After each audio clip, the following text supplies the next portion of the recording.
Bismillahirrahmanirrahim. Selamat pagi anak-anak. Hari ini di pelajaran geografi kita akan membahas mengenai pendekatan dan prinsip geografi. Pada pertemuan sebelumnya kita membahas mengenai 10 konsep geografi ya. Silahkan kalau yang belum dilihat dulu tugas yang minggu kemarin dan dikerjakan. Oke, kita langsung saja ke materi hari ini, yaitu pendekatan dan prinsip geografi. Silahkan untuk menyiapkan buku tulis geografi dan pulpennya, sehingga nanti apapun yang ada di dalam slide ini silahkan untuk dicatat ya. Oke, pendekatan dan prinsip geografi, kita mulai ya. Oke, apa sih itu prinsip geografi? Prinsip-prinsip geografi. Jadi, prinsip dalam ilmu geografi merupakan dasar dalam menguraikan, mengkaji, menganalisis, serta mengungkapkan gejala, variabel, faktor, dan masalah geografi. Yang dimana artinya adalah untuk menguraikan, untuk menggambarkan, untuk melukiskan apapun yang terjadi di permukaan bumi atau di dalam geosfer, maka ada prinsip-prinsip tertentu sehingga nanti hasilnya sesuai dengan ilmu geografi, begitu ya. Silakan ditulis, kita lanjut lagi ya. Oke, prinsip geografi tersebut ada 4. Yang pertama ada deskripsi, kedua persebaran, ketiga interrelasi, dan keempat korologi. Kita bahas satu-satu. Oke, prinsip yang pertama ada yang namanya prinsip deskripsi. Jadi apa sih prinsip deskripsi itu? Nah, prinsip deskripsi adalah penjelasan lebih lanjut tentang fenomena geografi atau fenomena yang terjadi permukaan bumi di dalam geosfer secara detail. Nah, penjelasan ini biasanya disertai dengan peta, tabel, grafik, diagram, dan media lain yang mendukung.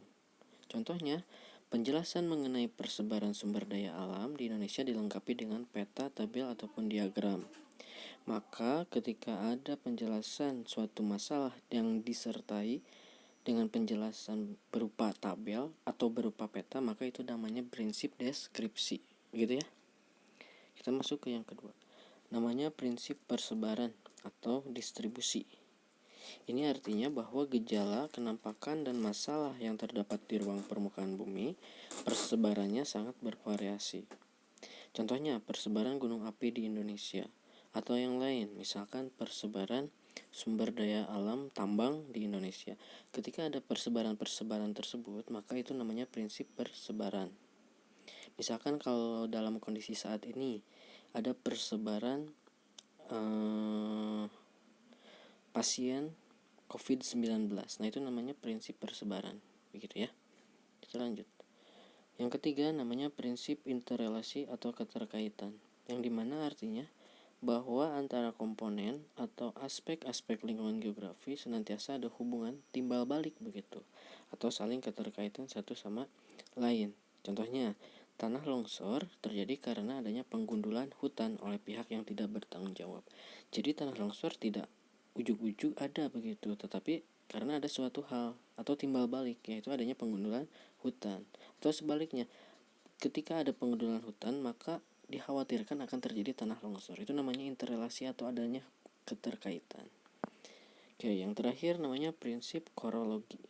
Prinsip korologi dapat diartikan sebagai analisis suatu fenomena geosfer. Oke, masih ingat fenomena geosfer? Ada apa aja? Di sana ada litosfer, ada hidrosfer, dan sebagainya. Menggunakan gabungan dari prinsip deskripsi, persebaran, dan interrelasi. Jadi gabungan antara 3 prinsip yang tadi pertama itu ya. Jadi ada penggambaran melalui petanya atau melalui tabel, tapi juga ada persebarannya dan ada keterkaitannya juga. Contohnya misalkan tanaman teh yang tersebar di daerah Ciwidey, nah ini ada persebaran begitu. Dapat tumbuh subur karena semua aspeknya mendukung hal tersebut, mulai dari tanah, suhu, dan lain-lain. Ini ada prinsip interrelasi juga. Nah, ketika ada prinsip interrelasi dan deskripsi, itu bisa dikatakan menjadi prinsip korologi begitu. Paham ya anak-anaknya? Kalau misalkan ada pertanyaan boleh ditulis di Google Classroom-nya, nanti insya Allah saya jawab. Oke, kemudian ada pendekatan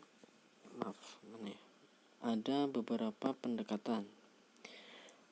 Pendekatan geografi ya, ini salah judul, harusnya pendekatan geografi. Ada 3, yaitu pendekatan ke ruangan, pendekatan ke lingkungan, dan pendekatan kewilayahan atau kompleks wilayah. Nah, silahkan untuk tugasnya adalah mencari apa yang dimaksud dengan pendekatan ke ruangan, pendekatan ke lingkungan, dan pendekatan kewilayahan. Oke, untuk hari ini saya cukupkan sekian. Semoga kita selalu ada dalam kondisi sehat, baik jasmani maupun rohani, dan semoga coronavirus disease 19 atau COVID-19 ini cepat hilang di permukaan bumi. Oke, assalamualaikum warahmatullahi wabarakatuh.